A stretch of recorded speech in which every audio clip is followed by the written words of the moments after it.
Hey, Tom here, FlipAnything USA. So we're going to talk about the 3 scariest things involving purchasing real estate. And I say scariest to most people. I got Chris here with me. Chris, you're on. We're talking to home buyers right now. We're talking to investors. We're talking to people that like to flip houses. Or want to. You know, here's the thing, Tom. People have been stacking their pennies for a long time. Some of these people trying to save up for a down payment on a home. Right. The prices went through the roof, and now the mortgage rates have gone through the roof. And so people are like, well, you know, they're looking at the bank, the Fed, then they're looking at home prices, and they're like, they feel like their hands are tied. They're like, what do you want me to do? Yeah. And so now I think a lot of people, as we can see in the market, people are scared to make moves. Well, it's always a good time to invest, as you know. But what happens is, you know, people say, "Oh, don't get in the market now; it's too high." Well, that's if you're a retail buyer. If you're going to buy retail, then of course it's always too high. But they're saying, you know, like get in as a retail buyer when things are going up, and that's speculator, which I don't like either so much. But yeah, let's talk about that. I'll get the whiteboard up here. So the first thing we want to talk about, Tom, number one would be the scary thing for buying a house during a recession. The number one scary thing would be what's it actually worth? Because people are asking themselves as they watch, you know, at one point houses were flying off the shelf within 24 or 48 hours. This was just, you know, within the past year.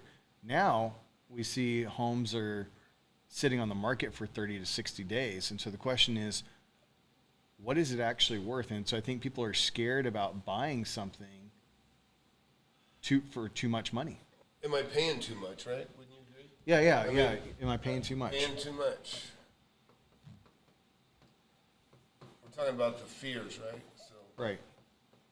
And number 2, can I rent? Can I keep it rented? Yeah. Yeah. Can I rent it? I mean, when you're brand new, these are the things you worry about. You worry about, am I paying too much? You know, if you're going to rent it out, can I rent it? That's always a concern. And number 3, you know, because if you're not trying to rent it, then of course, you know, you want to sell it. Can I sell it for more?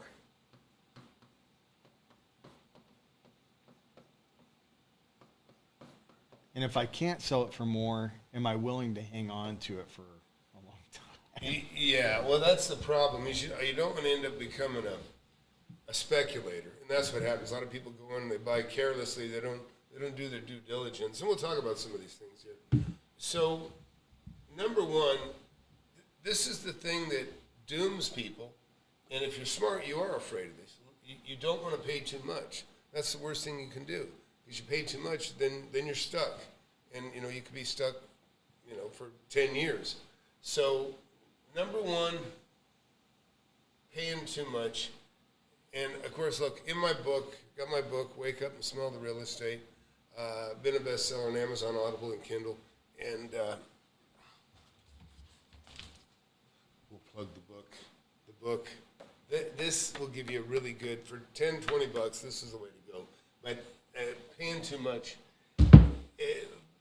you have to know value. You got to know value, right? Chris is in the class, and Chris, you know as well as anybody now, right? Yeah. 100%. Yeah. Chris has made money, and, you know, he's doing well, and a lot of people are. But this is probably the number 1 thing you were concerned about, right? Yeah, this is the biggest mistake I think any rookie investor will make, because when you're really hungry for your first deal, you might think that getting something 10% off market value is a good deal. But the truth is, if the Feds just move the percentage up a point, or, I mean, everything can be adjusted ever so slightly, and all of a sudden now you actually paid market value for that home. Yeah, and even if things stay the same, 10% off is a non-starter, because if you're going to resell it, you're going to give 6% of the sales price to whomever sells it. So now you're talking about a 4% margin, which is really miserable. Hey, here's something I'd ask, Tom, for people that are buying their first home, and they're worried about paying too much. they're seeing things change on the monthly right now.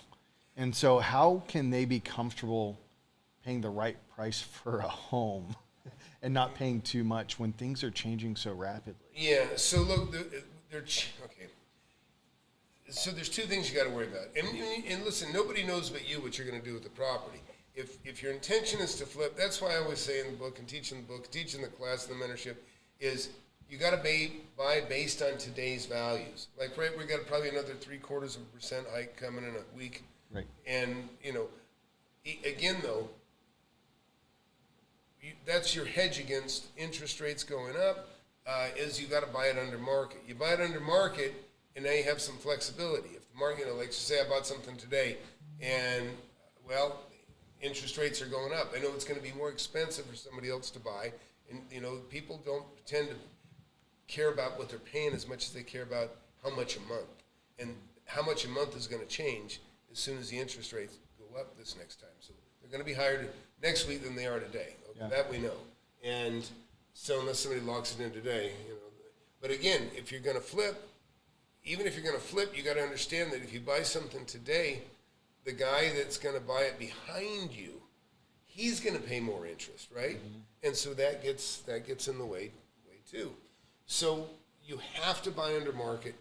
And so the way you overcome paying too much, number one, just to make it really simple, is you got to know value. It's the most important thing. There's nothing more important than knowing value. We also talked about this, I think, in the mentorship, Tom. But we recognized, was it Alan or somebody had a deal recently where they got a great deal for something that had been on the market for a long time. Russ did, actually. And so people are starting to correct their prices. And so it's something for buyers to look at. Don't look at the deal that just came out today. I mean, you should look at the deal that just came out today. But look at the deal that's been sitting there for 60 days, and they might be desperate to just take an offer. Right. And so what Chris is talking about is makes a good point. So Russ in the class here just this week, this Saturday. We do a class every Saturday, by the way, in the mentorship, if you get in the mentorship. And so Russ had been watching a property, and it would look like a pretty good deal. It was at $750, but he was wanting to get a little better deal than that. Even that was a decent deal, but not good enough. Well, all of a sudden, panic sets in.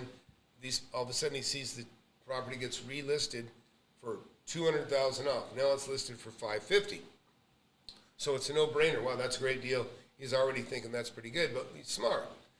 He says, I'll give you $350. He offers $200,000 less than the asking price that had just been reduced by $200,000. And even the agent said, they're never going to go for that. He said, well, make my offer. And they accepted it. And first thing he did is, boom, he got his check, got it signed, got it done. And listen, when you know value, you know you're getting a deal. Number one thing you got to do is get it signed. Don't hesitate. Time kills deals, right, Tom? Yeah, absolutely. No, because knowing value is power. And then when you know value and you know your deal, you better get it signed, because somebody like me or Chris or somebody else is going to come in and take it away from you if you don't get it signed. And so get it signed. And so, again, this eliminates the scary things about buying. Number one is knowing value. And then, to me, the scariest thing is about not getting it signed, because I want the deal. When I buy a piece of property, there's no fear. I have no fear. I know I'm buying it under market. I know I'm going to make money. It's like Christmas. It's like the Christmas gift is now on the way. And now, of course, getting it signed, that's reassures that it's going to be there. And so, again, but let's talk to common concerns. We'll go back to that. Can I rent it? Yeah, okay. These are your contingencies, your hedges, or even just making money on your investment. And so whether you're a first-time home buyer, and maybe your job is stable, but you also look into the future, the best for your building, you're like, I might be one of the first people to be cut. Can I rent my house? Yeah, and I wouldn't. Yeah, I mean, the main thing is it's got to stand on its own. Right. Yeah, I compartmentalize every property I have. Every property I buy, nearly. I mean, I have more money now than ever, so I have more flexibility. But every property in general that I've purchased most of my life, and I've only bought like maybe 200 properties. I don't mean to say only. I know that's a lot, but it's not a lot over a period of 40 years. That's pretty much about 5 a year. That's not, you know what I mean? I mean, people brag they buy 100 a year, which I don't believe, but 5 a year, 5 good deals a year is why I've made a lot of money.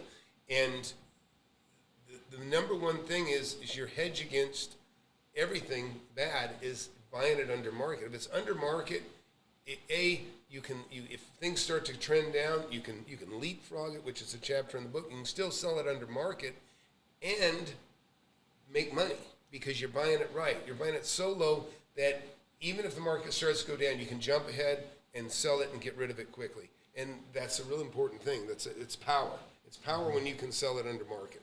And that's again, that takes away the scare. Now let's go back to rent. Rents are like stocks, by the way. When you buy a stock, you're buying a stock because you expect the value to go up, right? Well, when you rent something as a tenant, if I'm going to rent something, I'm locking in that rate because I'm anticipating the rents are going to go up. But I'm locking in my low rate, just like I would if I was buying a stock. I'm locking in a low rate, knowing that the values are going to go up. Same with the rent. So treat a rent like a stock. That's how you should look at it. You're betting that you're making a good deal, that you're going to lock it in. And if you're concerned about the market, if you think the market may go down, if you're going to lock in a rent, and I'm talking about renters now, is give yourself an escape clause that you can get out of the lease with 30 days notice or something like that. And just Tom, that's just a tip for renters. And something to bring up here too is we're seeing in our area, rentals there's becoming a surplus of rentals. Right. There's competition for rentals now, whereas you're adding more to the scary list than we probably want to add right now.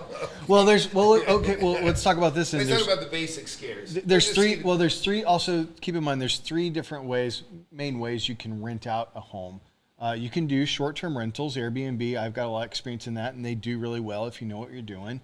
It's more of a job, though. Yeah, you've got your mid-term rentals, which is more like corporate housing. So you find a big business in your area where they're flying people in all the time. Now wait, but Chris, both those you just mentioned require furnishing the home, correct? They do, but they also provide the biggest gains compared to a long-term rental. And so the long-term rental is by far the easiest. But we may be getting too broad, though. And I'm just saying, I'm using when the jump's all over the place. Okay. So, but the basics are you want to just be able to rent a shell out and get a decent rate for it. So the main thing is you got to know your market again. And again, when you put somebody in a lease, it's kind of a win-win. They're betting. They want to have stability. They want to know that you're not going to sell the place. That they're going to have a place to live here for X amount of years or whatever the lease is. And a lot of times it's not just about they're worried about the rate going up. They're worried about, I just want to know that I don't have to move for 3 years. Maybe they have a 3-year contract at their work or who knows what. And then for you can go, I want to know that you're renting for 3 years. I want to know that I got a check coming in for 3 years. So it's mutually beneficial to get that lease locked in for both of you. And so when it comes to can I rent it, of course you can rent it. The real question is how much, right? Because that's really what you're worried about. Anybody can rent anything. But it's how much can you rent it for. And, of course, you want to get an amount that, that covers your mortgage and plus, covers a little maintenance that will occur in the future that you'll need to take up. So on the rent, you just have to do your due diligence in as much as, check the market out. You got to know what, just like we go back to the beginning, how you bought this property, you got to know value. Well, it goes the same thing when it comes to renting. It's kind of the same thing. You got to know rental value. I'm going to add that up here. We do that through comps and through agents and looking at the market. Listen, anytime you want to know what things rent for, all you got to do is look at houses that are for rent in your area. Look at what's for rent, and then you'll see contract pending. In other words, they got somebody that's renting it or buying it, depending on what it is. But in general, you'll find out what things are going for. You can establish what values are. You do have to, and this is, to do it right, you got to do a little bit of work. You can't just do it all from your desktop. you're going to have to go look at the home and say, is that comparable? You know what I mean? I mean, you can look at pictures too, if they have a lot of pictures, but a lot of times, you want to look in your neighborhood, right? If you have a neighborhood that's 40 years old, and you're comparing it to homes that were built in, 2010, probably not a fair comparison. They're going to have high ceilings, they're going to be tall, they're going to have some, amenities and some cooler looks about them that your older home isn't going to have. I'll also plug, Tom, a really easy way. I really like this website. It's called Renometer.com. You can literally type in the physical address of the property you're looking at and how many bedrooms and bath it has in it, and it gives you it's pretty accurate. You think it has everybody's rent? I know in some rural places, I've tried this on some rural properties that I've invested in, and it didn't have it. But if you live in a metro area or the suburbs, it typically has it. Yeah. Sure. Well, yeah. I mean, I think that's like I say. But aside from the desktop, generally, I don't like buying stuff that's far away from home. So anything I'm going to be able to look at. Yeah. I mean, I drive by my shit every day. Every day I drive by something I own. I can't leave the house without driving by something I own on the way to work or wherever I'm going. And that goes back to the barbell stuff, which is another story. But anyway, so do your due diligence on the rent. You can, number one, you got to look at what's renting in that same subdivision. You can check Renometer, or you can look at, the different, you can Craigslist even. Craigslist has properties. But, probably one of the easiest ways is, drive around your neighborhood and, hopefully see something maybe that's for rent and or see what's advertised for rent. And you'll be able to determine what your house is worth based on what the market is doing in your area. So then we get back to, can we sell it for more? And really, all these things are kind of related to each other. We're all talking about value. You got to know value of rent. You got to know the value of it as a sale. And so, can you sell it for more? Listen, this is the number one thing. I won't buy any property that I can't sell for more. I don't care how good the area is. I'm not going to buy something in anticipating that it's going up. I'm always going to buy it under market. Now, obviously, values can go up, and there can be some opportunities. If you want to be a speculator, you can do that. But as long as you buy under market, it really gives you a hedge in as much as you can take time to speculate. In other words, if I buy a property based on today's value, as soon as it starts to go down, I'm in trouble. If I buy a property below market based on today's value, then I can sit there and watch it for a while and see if it's going straight line or if it's starting to go up. It's starting to go up, and I say, hey, you know what? I'm going to hold on to this for a little bit, and maybe I don't want to rent it yet. I'll just hold a lot of times. I let property sit empty for a while because that's kind of the hedge I have. Because I bought it under market, I can actually not take that rent in, and it's in the budget. In other words, as long as the market's going up, I don't care about the $1,000 or $2 I'm losing a month because I'm getting it by things going up. Now, if it starts to straight line or it starts to go down, then that's like I don't have it rented. Now I can dump it. Now I can get rid of it. Now I have that option to get rid of it because I did keep it empty. And you can. That gives you time to do renovations if you want. If you want to renovate it, yeah, sure. I mean, not everything's a fixer-upper. My favorite properties are ones I don't have to do anything to. But again, yeah, you do have time to fix it up. But all that should be in your plan. If you're going to buy something to fix it up, that's another thing. If it's too extensive of a remodel, you're kind of guessing how, if it's going to take 6 months to do something, then you got to think about. Hey Tom, I got a question for you. What's the market going to be like I got a in question 6 months?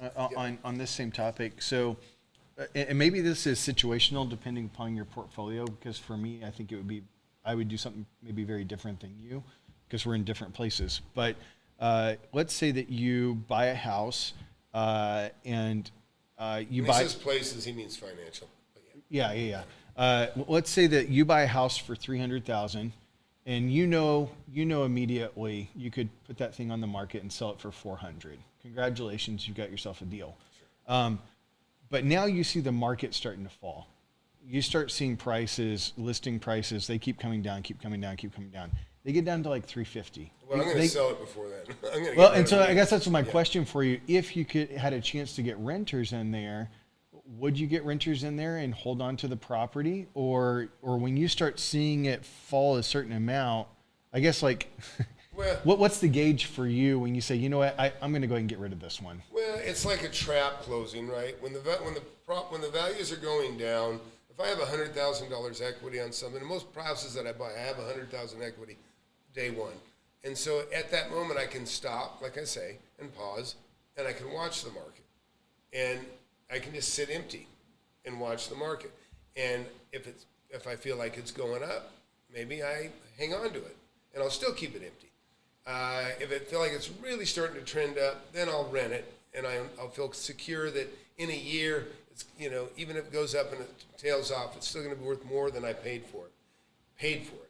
And if I feel like, though, like to your point, if right after I buy it, things are starting to go down, I'm immediately going to probably, I think there's $100,000 equity there, and I sense things are going down. I'm going to say, I'm going to mark it down 25 grand right off the bat. If it's worth 400, I'm going to put it up for sale for 375. I'm going to get $25,000 ahead of the market in being lower than everybody. Because if the trend is going down, I want to get ahead of everybody. Because if I just stay the same as everyone, then we end up just taking turns going down $5,000, $10,000 a month. And so I'm going to jump 25,000 off because I know I'm probably going to end up being there in 3 months anyways. I'll just jump it now. I'll get rid of my property, have my cash. I'll let everybody else take turns, taking baby steps down the hole. That's great. So, anyways. So there's some scary things that happen, or scary things that a lot of people interpret as scary when it comes to buying a house in a recession. But as Tom addressed, these three things here, as long as you look at it the right way and you're careful and you don't make any stupid moves, it's okay. You'll be all right. Yeah, so anyways, I think we covered it. And but yeah, so look, don't ever be afraid to buy property. If you are afraid, it means you don't know something. If you're afraid, the fear comes from somewhere. The fear comes from a lack of knowledge. The fear comes from not knowing what you're doing or not, you know what I mean? You should never do anything you don't feel good about. If you don't feel good about it, don't do it. Don't do it. It's probably a mistake. Believe me, you got a database going on all the time that you're tapping into. You don't even realize, it's your subconscious. And if you feel fear, if you feel your body is telling, your mind's telling you, hey, you don't know what you're doing, and that's a good thing to listen to. And see, but when you get knowledge, when you get some skills, and you know what you're doing, you're gonna go, oh man, green light, do it. But you may be aware, that there's some turns and ups and downs ahead, but you've got the knowledge to maneuver that. You know what you're getting into. But if you don't know what you're getting into, then you're hitting fears, and all that stuff makes sense to be fearful. So again, there's my book, Wake Up and Smell the Real Estate. Be sure to get this. You can get it on Amazon, Audible, Kindle. It's $10-20 whether you get paperback or electronics. You can be watching. You can read part of it for free right now. Just go to Amazon.com. And then and those for those of you watching, wondering how do you even buy houses under market value, Tom talks about it all in his book. Yeah, and also look, if you're not in the mentorship, consider getting in the mentorship. It's the best thing I ever did. The mentorship is go to FlipAnythingUSA.com. We got all kinds of fantastic students. So millionaires. We have several millionaires in the student just in a matter of a couple of years we have several millionaires. And I don't know anybody that has a record like that. It's a fantastic group, and you'll be lucky to be a part of it, where you get to visit and hear these guys and talk to these other people that are doing the same thing that you're doing or wanting to do. You'll see other people just like you doing exactly the same thing that you hope to do. Hey, just hit that subscribe button before you go. Helps the channel a lot. Hit that subscribe button and hit that like button if you like. But number one, if you can help the channel, you want to help me, you want to help the channel, help Chris, hit subscribe. We'll see you.